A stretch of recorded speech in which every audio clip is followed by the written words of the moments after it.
नमस्कार विद्यार्थी मित्र, मी श्री दिलीप मोहिते, सहाय्यक शिक्षक, कलास्वासी प्रभाकर गजानन कांबळे, ज्ञानदीप विद्यामंदिर, भटगाव, तालुका खेड, जिल्हा रत्नागिरी. आजच्या या ऑनलाईन मराठी वर्गामध्ये आपल्या सर्वांचं मनापासून स्वागत. आजच्या या ऑनलाईन मराठी वर्गामध्ये आपण आपल्या पाठ्यपुस्तकातील पाठ क्रमांक 4 उत्तम लक्षण या पाठाचा अभ्यास करणार आहोत. हे एक संतकाव्य आहे. समर्थ रामदासांनी या संतकाव्याची रचना केलेली आहे. समर्थ रामदास म्हणजे महाराष्ट्रातील एक प्रमुख संतकवी आहेत. समर्थ रामदासांनी जे लेखन केलेलं आहे त्या सर्व लेखनातून त्यांच्या सामाजिक जाणीवेचं आपल्याला प्रत्यंतर येतं. समाजाची नैतिक आणि आध्यात्मिक उन्नती व्हावी याची त्यांना प्रचंड तळमळ होती आणि ही तळमळ त्यांच्या साहित्यातून व्यक्त झालेली आहे.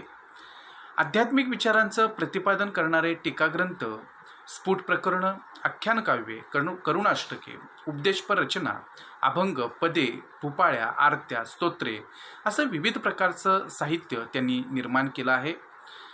मराठी साहित्याचं दालन समृद्ध करण्यामध्ये समर्थ रामदासांची भूमिका महत्त्वाची आहे. दासबोध ही त्यांची संपूर्ण स्वतंत्र कृती असून त्यांच्या या ग्रंथातून त्यांचा व्यासंग, त्यांचं विविध विषयांवरचं चिंतन, समाजाचं आणि समाजातील चालीरीतींचं त्यांनी केलेलं सूक्ष्म निरीक्षण या सर्व गोष्टी या ग्रंथातून व्यक्त झालेल्या आहेत. त्याचं प्रत्यंतर आपल्याला या ग्रंथातून येतं. मनाचे श्लोक हे त्यांचे अत्यंत लोकप्रिय आणि सर्वतोमुखी असणारं एक काव्य आहे आणि मनाचे श्लोक आपलेसुद्धा तोंडपाठ आहेत. संत रामदास यांनी उत्तम लक्षण या रचनेमध्ये आदर्श व्यक्तीची लक्षणे सांगितलेली आहेत. ही या पाठाची मध्यवर्ती कल्पना आहे. प्रत्येक व्यक्तीनं आपल्या जीवनामध्ये काय करावे व काय करू नये याचं सविस्तर विवेचन या काव्यामध्ये समर्थांनी केलेलं आपल्याला दिसून येते. सत्यरूपी मार्गाचा अवलंब करून आपली सत्कीर्ती वाढवावी, निर्माण करावी असा उपदेश समर्थांनी आपल्याला या संतकाव्यामध्ये दिलेला दिसून येतो. आपण जर बघितलं तर उत्तम लक्षण या पाठाचा जो साहित्य प्रकार आहे तो म्हणजे हे एक संतकाव्य आहे आणि ओवी या प्रकारामध्ये समर्थांनी या पाठाचं लेखन केलेलं आहे. ओवी हा रचना प्रकार सर्वसामान्यांना एखादं गहन असा विचार जो असेल, अवघड असणारा विचार असेल तर तो साधा सोपा करून सांगण्यासाठी अत्यंत महत्त्वाचा असतो आणि ओवीबद्ध रचनेमध्ये समर्थांनी ही उत्तम पुरुषाची लक्षणे सांगितलेली आहेत. आपण जर बघितलं तर सामान्य लोकांना प्रपंच व परमार्थ या दोन गोष्टींविषयी समर्थांनी येथे उपदेश केलेला लक्षात येतो. प्रपंच म्हणजे संसार आणि या प्रपंचामध्ये व्यक्ती स्वतःचा विचार करते, कुटुंबाचा विचार करते आणि परमार्थामध्ये मात्र समाज, देश यांचा विचार करावा लागतो. आणि जेव्हा व्यक्ती स्वतःबरोबरच समाजाचाही विचार करते तेव्हा अर्थातच तो समाज जो आहे तर तो नैतिकदृष्ट्या एका विशिष्ट उंचीवरती जाऊन पोहोचण्यास मदत होते आणि अशाच समाजाची अपेक्षा समर्थांना होती आणि म्हणूनच त्यांनी आदर्श व्यक्तीची जी लक्षणे आहेत तर ती सांगून प्रत्येक व्यक्तीनं काय करायला हवं आणि काय टाळायला हवं हे सांगण्याचा आपल्याला प्रयत्न केलेला आहे. आपण जर बघितलं तर कोणताही पाठ हा आपल्यासाठी महत्त्वाचा असतो कारण त्या पाठातून काहीतरी संदेश देण्याचा प्रयत्न केलेला असतो, आपल्याला संस्कार देण्याचा प्रयत्न केलेला असतो, काहीतरी बोध देण्याचा प्रयत्न केलेला असतो आणि या दृष्टिकोनातून उत्तम लक्षण हे काव्य फार महत्त्वाचं आहे. सामान्य लोकांना जीवनाचा शाश्वत मार्ग सांगणे, स्वतःबरोबरच समाजाचा व पुढे देशाचा विचार करणे यासाठी आदर्श व्यक्तीची लक्षणे संत रामदासांनी सांगितले आहेत. आणि या पाठातून आपल्याला एक गोष्ट लक्षात येते की प्रत्येक व्यक्तीनं स्वतःबरोबरच आपल्या समाजाचाही विचार करायला हवा आणि जर असा विचार प्रत्येक व्यक्तीनं केलं तर आदर्श समाज निर्माण होऊ शकतो. आपलं व्यक्तिमत्व सजवण्यासाठी ही आदर्श व्यक्तीची गुणवैशिष्ट्ये जी आहेत तर ती महत्त्वाची आहेत. आदर्शत्वाची संकल्पना स्पष्ट करताना म्हणूनच समर्थ रामदासांनी प्रत्येक व्यक्तीनं काय करायला हवं आणि काय करायला नको असा याचं मार्गदर्शन जे आहे ते केलेलं आहे आणि याच्यातून प्रत्येक व्यक्तीला योग्य दिशा नक्की त्या ठिकाणी मिळते. उत्तम लक्षण या पाठाचा आपण आता सविस्तर अभ्यास करू. इथे पहिल्या चरणामध्ये समर्थ रामदास काय सांगतायत ते आपण समजून घेऊ. समर्थ रामदास म्हणतात की श्रोती व्हावे सावधान, आता सांगतो उत्तम गुण, जेणे करिता बाणे खून सर्वज्ञपणाची. समर्थ रामदास असं म्हणतात की श्रोते हो, तुम्ही सगळेजण सावध होऊन मी जे सांगतो आहे ते तुम्ही ऐका. आता मी काय सांगणार आहे तर तुम्हाला सर्वांना आपल्यामध्ये कोणते उत्तम गुण असावेत, कोणती लक्षणे असावीत याविषयी विवेचन करणार आहे. आता सांगतो उत्तम गुण आणि मी तुम्हाला सगळ्यांना प्रत्येक व्यक्तीमध्ये कोणते गुण असायला पाहिजेत हे सगळं सांगणार आहे, जेणे करिता बाणे खून सर्वज्ञपणाची. आणि मग हे सर्व जाणून घेण्याची खून जी आहे ती तुम्ही अंगी बाणवा.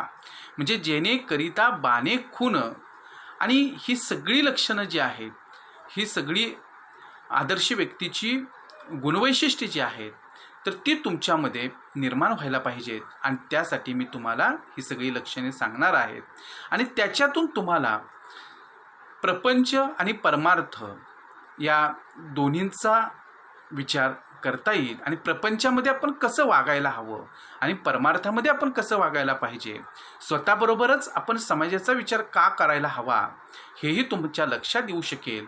आणि म्हणून मी जे सांगतो आहे ते तुम्ही सावध होऊन ऐका. म्हणजे समर्थांनी इथे आपल्या सर्वांना त्यांनी जी आदर्श व्यक्तीची लक्षणं ते सांगणार आहेत तर ती नीट समजून घ्यायला आपल्याला सांगितलेली आहेत की याच्यातूनच आपल्याला प्रपंच व परमार्थ या दोन्ही गोष्टींविषयीचं एक चांगलं ज्ञान जे आहे तर ते व्हायला मदत होऊ शकेल. समर्थ रामदास पुढे असं म्हणतात की वाट पुसल्याविनच जाऊ नये. किती सोप्या भाषेमध्ये समर्थांनी मोठा उपदेश केलेला आहे हे आपल्याला लक्षात येतं. आपण कधीही आपली पुढची जी वाट आहे, ज्या वाटेवरून आपण चालणार आहोत त्या वाटेची पूर्ण माहिती घेतल्याशिवाय आपल्या प्रवासाला सुरुवात करू नये. आणि ते बरोबर आहे, कारण आपण कुठेही जायचं असेल प्रवासाला तर हल्लीच्या काळामध्ये तंत्रज्ञानाच्या मदतीनं आपण आपला प्रवासाचा मार्ग अगोदरच निश्चित करू शकतो आणि कशा प्रकारे आपण प्रवास करायचा हे समजून घेऊ शकतो. अगदी त्याच पद्धतीनं आपल्या जीवनाची वाट चालत असताना सुद्धा आपल्याला काय करायचं आहे, ज्या मार्गावरून प्रवास करायचा आहे तो मार्ग पहिल्यांदा माहिती करून घ्यायला पाहिजे, समजून घ्यायला पाहिजे. म्हणजे समर्थांना असं इथं सांगायचं आहे की ज्या वाटेवरून तुम्ही चालणार आहात ती वाट योग्य आहे का याची तुम्ही खात्री करा. फळ ओळखल्याविना खाऊ नये. आणि समर्थांनी पुढचा एक उद्देश केलेला आहे की प्रत्येक व्यक्तीनं जे फळ ती व्यक्ती खाणार असेल त्या फळाची पूर्ण पारख केल्याशिवाय, त्या फळाचे सगळे गुण समजून घेतल्याशिवाय, ते फळ खाण्यास योग्य आहे याची खात्री झाल्याशिवाय आपण ते फळ खाता कामा नये. आणि समर्थांनी सांगितलेला हे जे महत्त्वाचं वैशिष्ट्य आहे ते एवढ्यासाठी आपण समजून घ्यायला पाहिजे की इथे फळ खरं तर आपल्याला विविध प्रकारची फळं बाजारामध्ये मिळत असतात किंवा आपण रानावानामध्ये फिरत असताना अनेक प्रकारची फळझाडं आपल्याला दिसत असतात. त्यातली सगळीच फळं खाण्यासाठी योग्य असतात असं नाही. तसंच त्या ठिकाणी कोणतंही फळ असेल त्या फळाचे गुण जाणून घेतल्याशिवाय आपण ते फळ खाता कामा नये. तसं आपण जीवनामध्ये वावरत असताना कुठल्याही गोष्टीतून आपल्याला पुढे काय त्याची प्राप्ती होणार आहे किंवा आपण एखाद्या वाटेवरून चालत असताना आपल्याला आपल्या जीवनाचा मार्ग चालत असताना नेमकं पुढे आपल्याला कुठे जायचं आहे आणि त्याच्यातून आपल्याला काय मिळणार आहे याचाही आपण विचार करायला पाहिजे.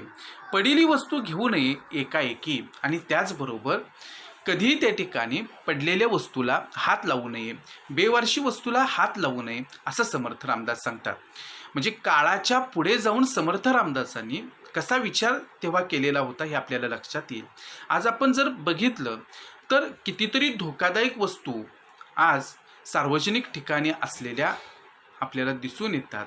काही वेळेला वाईट हेतून या गोष्टी ठेवल्या जातात आणि त्यांना जर आपण हात लावायला गेलो तर कदाचित मोठा धोका निर्माण होऊ शकतो. आणि म्हणून अशा बेवारशी वस्तूंची कल्पना आपण संबंधित पोलीस यंत्रणा किंवा प्रशासनाला देणं गरजेचं असतं. इथे समर्थ रामदासांना हे सांगायचं आहे की जीवनाची वाट चालत असताना वाटेमध्ये आपल्याला अशा ज्या काही बेवारशी वस्तू पडलेल्या दिसतील त्या वस्तूंना आपण कधीही हात लावता कामा नये. अचानकपणे जाऊन आपण जर त्या वस्तूंना हात लावला तर कदाचित आपल्याला अपाय होण्याची शक्यता आहे. म्हणजे समर्थ रामदासांनी जरी त्या काळामध्ये हा विचार मांडलेला असला तरी आजही हा विचार आपल्याला तेवढाच लागू पडतो. म्हणजे संत रामदासांच्या दूरदृष्टीची आपल्याला यावरून कल्पना येते.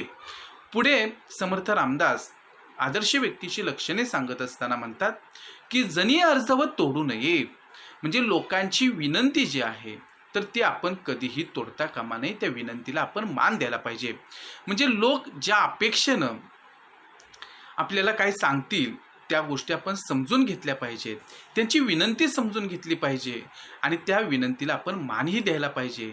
त्या विनंतीला कधी नकार देता कामा नये. पापद्रव्य जोडू नये. आता पापद्रव्य जोडू नये म्हणजे काय बाळांनो, तर पापाच्या मार्गाने आपण कधीही संपत्तीचा साठा करू नये, संपत्ती मिळवू नये. पुण्यमार्ग सोडू नये. आणि पुण्याचा मार्ग जो आहे, चांगला मार्ग जो आहे, सत्याचा जो मार्ग आहे तर त्या मार्गाचा आपण तो मार्ग जो आहे तो आपण कधीही सोडता कामा नये. कदाकाळी म्हणजे कधीही सोडता कामा नये. हा पुण्यमार्ग म्हणजे पापद्रव्य पुण्यमार्ग अशा प्रकारच्या शब्दरचनेतून आपल्याला समर्थांनी योग्य मार्गाची कल्पना दिलेली आहे की पापद्रव्यानं आपण संपत्तीचा साठा करता कामा नये. म्हणजेच आपण कधीही कोणाचा विश्वासघात करून, कोणाची फसवणूक करून किंवा चोरी लबाडी करून आपण कोणत्याही गोष्टी मिळवता कामा नयेत.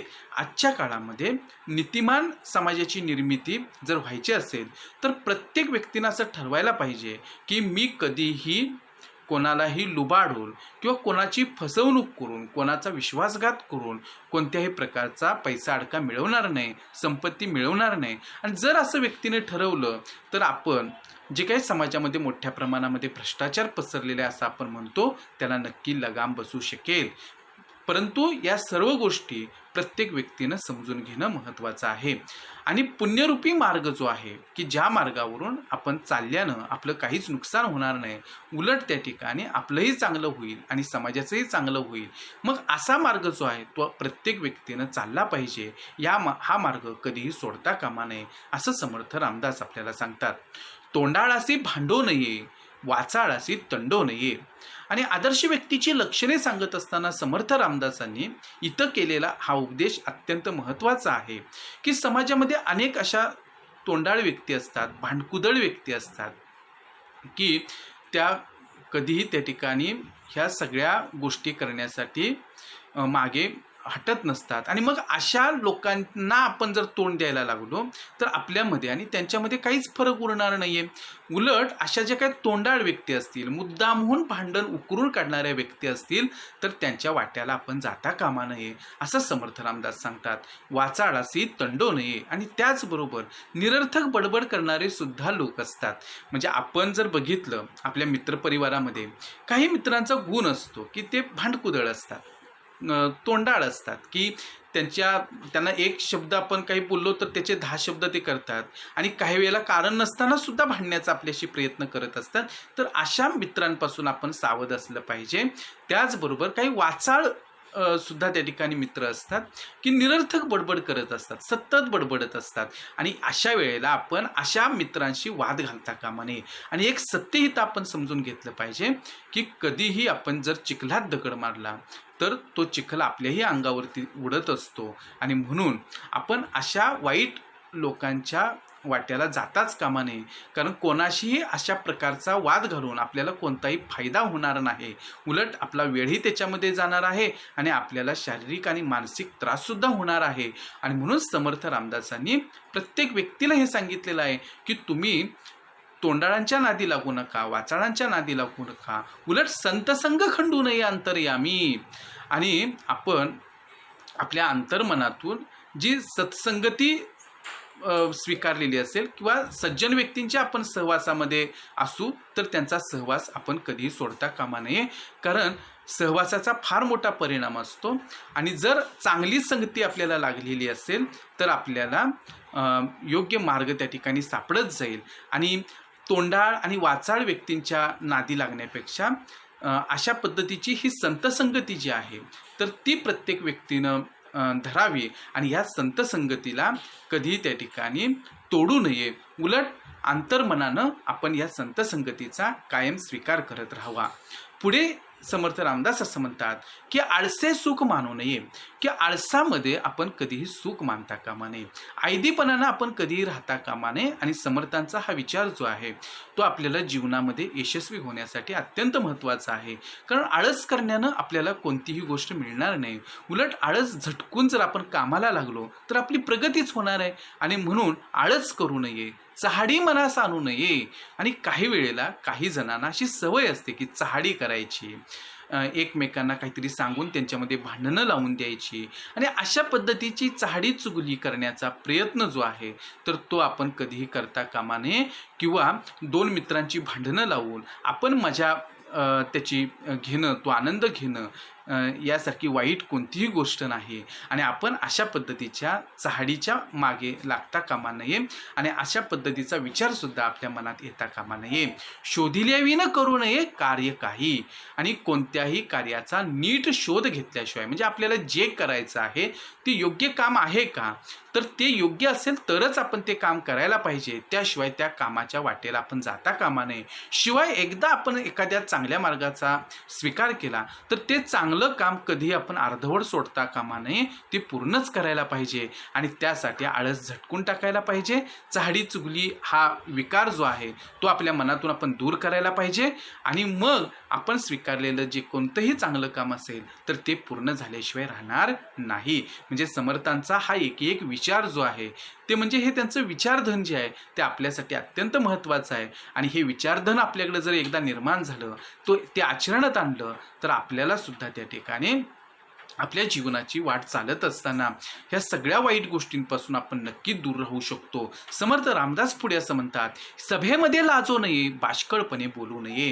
की जेव्हा एखाद्या समूहामध्ये आपण असतो तेव्हा त्या समूहामध्ये एक व्यक्ती म्हणून आपण तिथं लाजता कामा नये. त्या समूहामध्ये आपण सहभागी व्हायला पाहिजे, कारण आपण समाजशील प्राणी आहोत आणि आपण तिथून दूर जाण्यात काही अर्थ नसतो. किंबहुना त्या सभेमध्ये बोलण्याचं कौशल्य आपण अवगत करायला पाहिजे. लाजून काहीच मिळणार नाही. मुखदुर्बल आपण होता कामा नये. सभा आपण टाळता कामा नये. उलट तिथे जाऊन आपण आपले विचारसुद्धा मांडू शकलो पाहिजे. बाष्कळपणे बोलू नये. परंतु सभेचा एक नियम आहे की जर आपण तिथे बाष्कळपणानं बोलायला लागलो, पाल्हाळीकपणानं बोलायला लागलो किंवा आपण जे बोलतो आहे ते निरर्थक असेल तर आपलं कोणी ऐकून घेणार नाही, उलट आपला हसू होणार आहे. आणि म्हणून बालिशपणानं आपण तिथं काही बडबडता कामा नये, बाष्कळपणानं आपण काही बडबडता कामा नये असं समर्थ रामदास सांगतात. म्हणजे सभेमध्ये बोलण्याचं एक तंत्र जे आहे ते समर्थांनी आपल्याला इथं सांगितलेलं आहे. पुढे ते असं म्हणतात की पैज होड घालू नये काही केल्या. आता पैज होड हे समानार्थी शब्द आहेत, समान अर्थछटा असणारे शब्द आहेत. आणि समर्थ रामदासांनी एक महत्त्वाची गोष्ट इथे अधोरेखित केलेली आहे की आपण कधीही कोणाशीही कुठल्याही बाबतीमध्ये पैज लावू नये.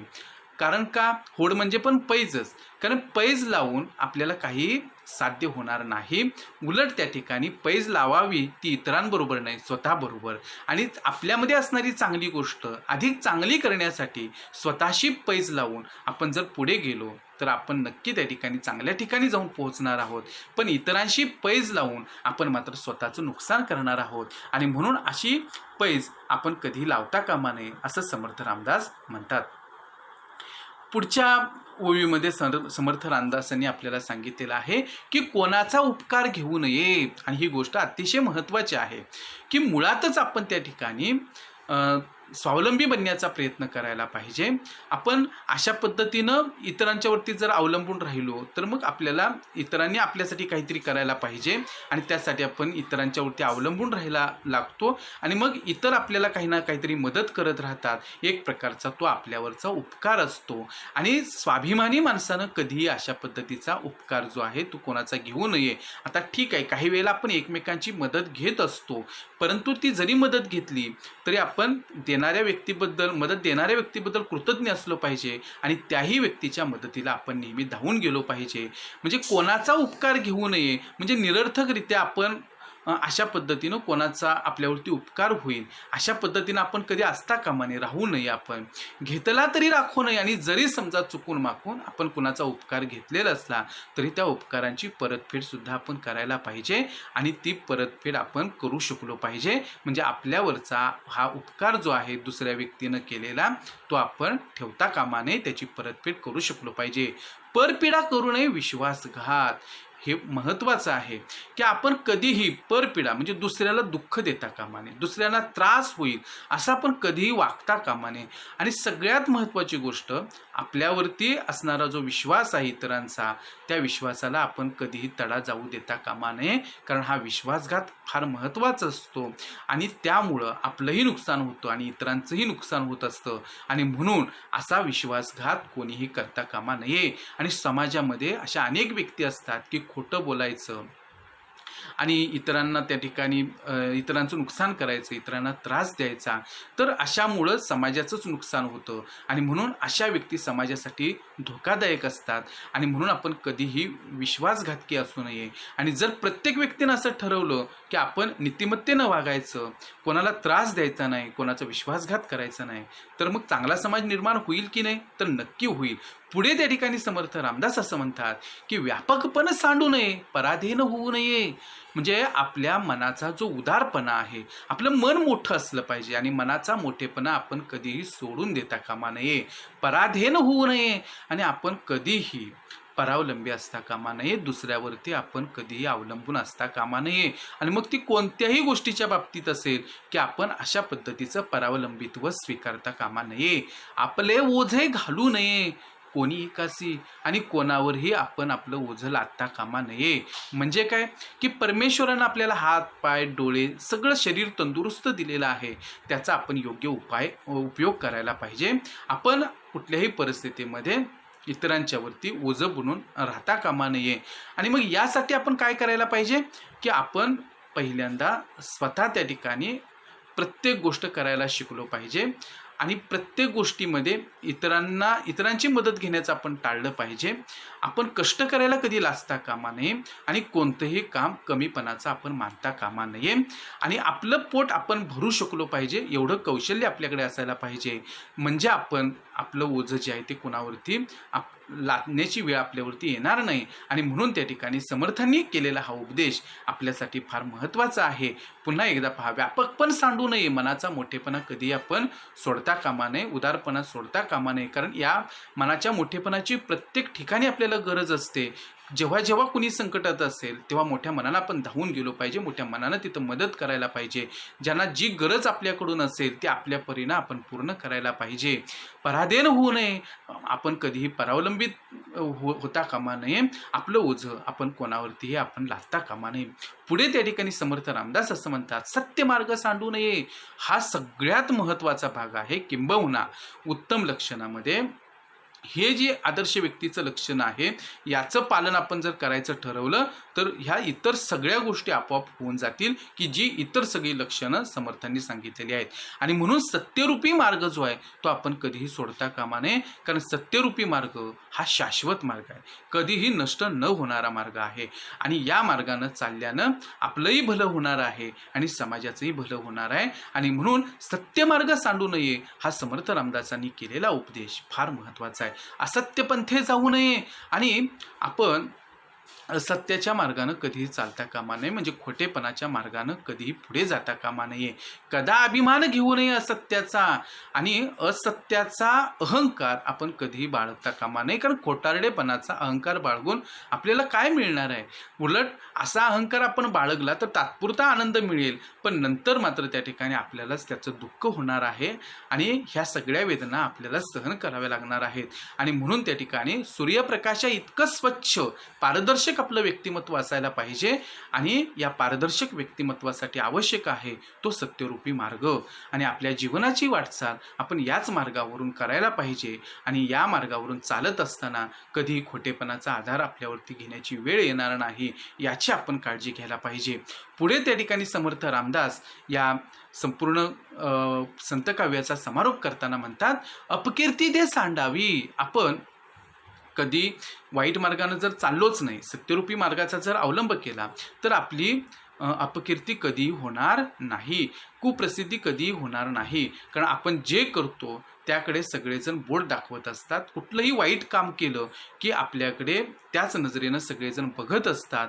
आणि एकदा आपण अशा पद्धतीनं आपल्या बाबतीमध्ये काही चुकीचं आपण केलेलं असेल तर मग मात्र नेहमीच आपल्याला अशा पद्धतीनं लोक बघत राहणार.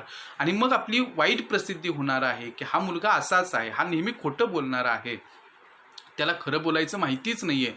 जर आपण सदैव खोटंच बोलत असू आणि खोटेपणानं आपण जर इतरांचा विश्वासघात केलेला असेल तर मग मात्र लोक आपल्या जवळ येणार नाहीत आणि आपल्यावरती कधी विश्वास ठेवणार नाहीत. आणि म्हणून अशा प्रकारची अपकीर्ती आपली कधी होणार नाही, याची आपण काळजी घ्यायला पाहिजे. सत्कीर्ती वाढवावी. आणि समर्थ रामदास असं म्हणतात की आपण आपल्या चांगल्या कर्मानं आपली सत्कीर्ती वाढवायला पाहिजे. आपण चांगलं वागलो तर आपोआपच त्या ठिकाणी आपली चांगली प्रसिद्धी होणार आहे. आणि म्हणून सत्कीर्ती ही वाढवायची म्हणून वाढत नसते, आपलं कर्म महत्त्वाचं आहे. आणि जर आपलं चांगलं कर्म असेल तर अर्थातच त्या ठिकाणी आपली कीर्ती जी आहे तर ती आपोआप वाढत राहते. विवेके दृढ धरावी वाट सत्याची. आणि विवेके दृढ धरावी. विवेकबुद्धी फार महत्त्वाची आहे. योग्य अयोग्याचा विचार करणारी बुद्धी आपल्याकडे असायला पाहिजे. आणि जर सत्यरूपी वाट आपण जर स्वीकारली, योग्य अयोग्याचा आपण जर विचार केला तर नक्की त्या ठिकाणी अशा पद्धतीनं आपण जर जीवनाची वाट चालली तर आपलंही व्यक्तिमत्व समृद्ध होणार आहे. आणि शिवाय अशा व्यक्ती जर समाजामध्ये मोठ्या प्रमाणामध्ये निर्माण झाल्या तर एक आदर्श समाजसुद्धा निर्माण होणार आहे. आदर्श समाजातून आदर्श राष्ट्र निर्माण होणार आहे आणि पुढे त्या ठिकाणी आदर्श जगाची निर्मिती होणार आहे. आणि म्हणून समर्थ रामदासांनी जे स्वप्न बघितलेलं होतं की आपला समाज जो आहे तर तो समाज किंवा त्या समाजामध्ये राहणारी जी व्यक्ती आहे ती नैतिकदृष्ट्या जर संपन्न बनू शकली तर समाजामध्ये सुद्धा अशा प्रकारची नीतिमत्ता निर्माण होऊ शकते. आणि म्हणून व्यक्तीनं पहिल्यांदा सुधारायला पाहिजे, कारण व्यक्तींनी समाज बनत असतो. आणि म्हणून अशा आदर्श समाजाचं स्वप्न जे आहे ते समर्थांनी पाहिलेलं होतं, त्यांनी चिंतन त्याच्यावरती केलेलं आहे. आणि म्हणून त्या ठिकाणी आपल्याला हा सगळा उपदेश जो आहे तो समर्थांनी केला. आणि अशा पद्धतीची ही आदर्श व्यक्तीची लक्षणे प्रत्येकानं आचरणात आणावीत आणि एक चांगला समाज निर्माण व्हावा यासाठी प्रयत्न करावेत, असं समर्थांना मनोमन वाटतं आहे. हे आपल्याला इथे लक्षात येतं. आपण जर बघितलं तर थोडक्यात संदेश या पद्यपाठातून आपल्याला काय मिळतो आहे तर सामान्य लोकांनी सत्याचा मार्ग स्वीकारावा, विवेकानं वागावे, कीर्ती वाढवावी, अशा प्रकारचा संदेश या पाठातून समर्थ रामदासांनी दिलेला आहे. मूल्ये जर बघितली तर संवेदनशीलता, सौजन्यशीलता, राष्ट्रभक्ती ही मूल्ये आपल्याला इथं आलेली दिसून येतात. आणि या मूल्यांचा स्वीकार आपण सर्वांनी करायला पाहिजे. आणि सामाजिक अडसरांचे निर्मूलन म्हणजे निकोप समाजाच्या निर्मितीमध्ये जे अडथळे आहेत तर ते दूर करण्यासाठी प्रत्येक व्यक्तीनं कोणत्या मार्गाचा अवलंब करायला पाहिजे हे समर्थ रामदासांनी इथे अतिशय समर्पकरित्या स्पष्ट केलेलं आहे. जीवन कौशल्य जर आपण म्हणाल तर स्वची जाणीव आपल्याला इथं होते. म्हणजे आपण या आदर्श व्यक्तीची लक्षणे जी समर्थ रामदासांनी सांगितलेली आहेत, तर ती पाहत असताना आपल्यामध्ये कोणते गुण आहेत, आपल्यामध्ये यातले चांगले गुण कोणते आहेत, यामध्ये आलेले वाईट गुण कोणते आहेत, आपण काय करायला पाहिजे, आपण नेमकं काय करत असतो याची आपल्याला जाणीव होते. समान अनुभूती म्हणजे इतरांच्या बद्दल आपल्याला सहानुभूती वाटते. व्यक्तींमधील सहसंबंध कसे असावेत हे आपल्याला लक्षात येतं आणि विविध प्रकारच्या ज्या भावना असतात त्या भावनांचं योग्य समायोजन आपण कसं करायला पाहिजे, म्हणजेच व्यवस्थापन जे आहे भावनांचं ते कसं करू शकलो पाहिजे, आपण कसं वागलो पाहिजे हे आपल्याला लक्षात येतं. आणि परिणामकारक संप्रेषण की इथं समाजामध्ये आपण कसं वागलो पाहिजे, मिसळलो पाहिजे, संवाद कसा साधला पाहिजे, याही गोष्टींची आपल्याला जाणीव या पद्यपाठातून होते. आपण जर विद्यार्थी मित्र हो हे सगळं हा पद्यपाठ जर बघितला तर या पद्यपाठामध्ये काही शब्दार्थ जे आलेले आहेत ते पाठ्यपुस्तकाच्या शेवटी दिलेले आहेत की त्याच्यामध्ये श्रोती म्हणजेच श्रोत्यांनी, बाणे म्हणजे अंगीकारणे स्वीकारणे, पुसणे म्हणजे विचारणे, आर्जव म्हणजे विनंती, होड म्हणजे शर्त शर्यत करार, सांडणे म्हणजे सोडणे आणि पराधीन म्हणजे पराधीन या शब्दार्थांचं लेखन आपण आपल्या वहीमध्ये करायला हवं. या व्यतिरिक्त काही अवघड शब्द आलेले असतील तर तेही आपण समजून घेतले पाहिजे. विद्यार्थी मित्रो, आता आपण इथे थांबणार आहोत. आदर्श समाजाच्या निर्मितीसाठी समर्थांनी दिलेला हा उपदेश आपण नक्की त्या ठिकाणी अंगी बाळगाल असा मला विश्वास आहे. आज आपण इथेच थांबू. पुन्हा भेटू नव्या व्हिडिओसह. तोपर्यंत नमस्कार.